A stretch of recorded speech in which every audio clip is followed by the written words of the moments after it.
Assalamu alaykum hormatly adamlar. Men Türkmenistanyň raýaty İşan Murat Öwelberdiýew. Hudaýa şükür ýurdumyz erkana, bol ellikde ýaşaýarlar.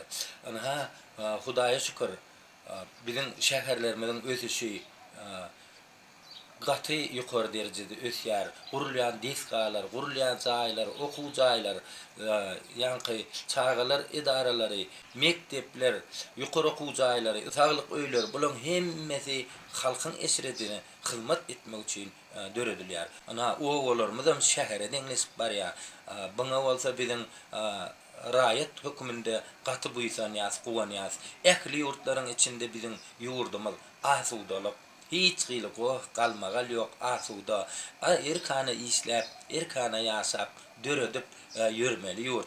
Ana şu eşretlere garamazdan käbir adamlar, akyl tapar ýaly käbir adamlar biziň ýurdumyzyň halkymyzyň jewsliginiň arasyna çöp atmak üçin käbir ýalňyş zatlar halkyň içine ýaratýarlar. Elbetde bu zatlara ynanyp bolmaly. Biziň halkymyz hemişe-de parahat söýüji halk, watan söýüji halk, watanyna wepaly halk.